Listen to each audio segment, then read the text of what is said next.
কোরআনের মাঝে থেকে তিনি আসছেন আন্তর্জাতিক খ্যাতিসম্পন্নকারী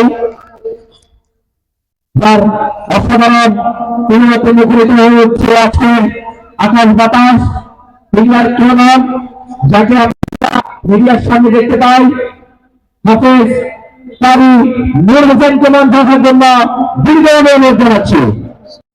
করবেন হাফেজ কারি নূর হোসেন। الله وبركاته بالله من الشيطان الرجيم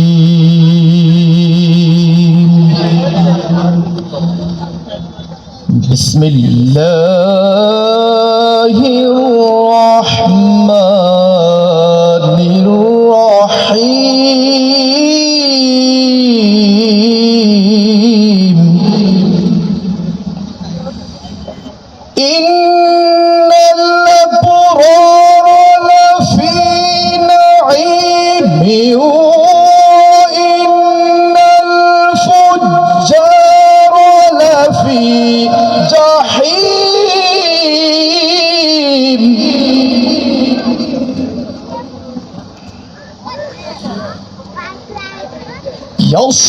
يصلونها يوم الدين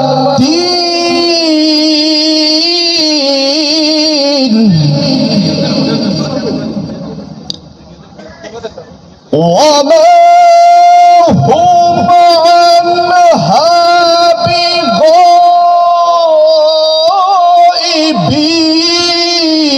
بغائبين وما أدراك ما يوم الدين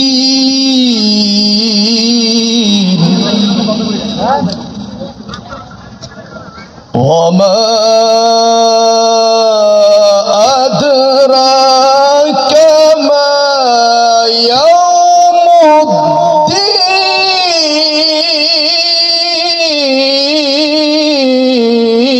الدين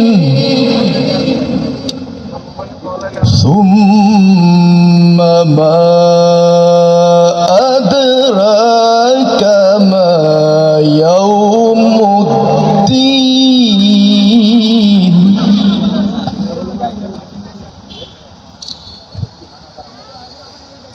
يوم لا تملك نفس لنفس شيئا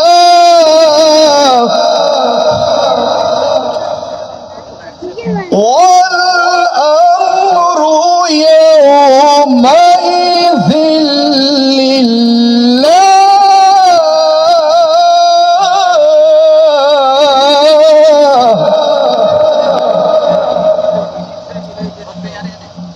والأمر يومئذ لله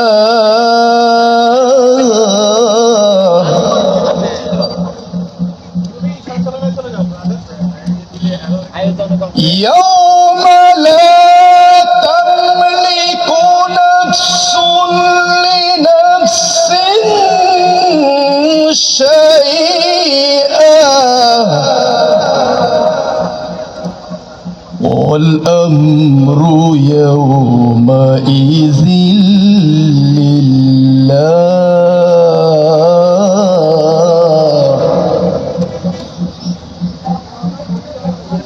والأمر يومئذ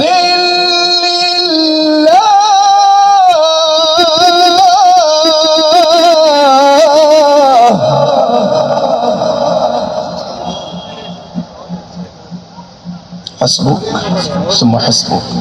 অত্র আয়াতের অর্থ বলছি, আজকে আমরা চতুর্পাশে পাপ নিজেও করছি, অন্যজন করছি, আমরা তাও বাধা দিচ্ছি না।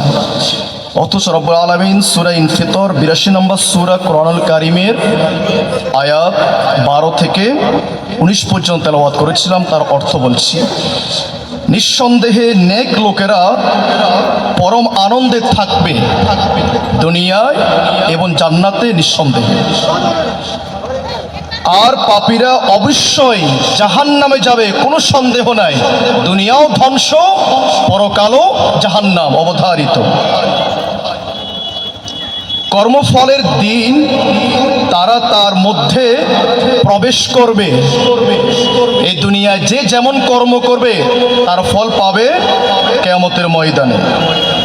আর তোমরা কি জানো ওই কর্মফল দিনটি কি? খুব ভয়ঙ্কর, বিভীষিকাময় সেই ময়দান।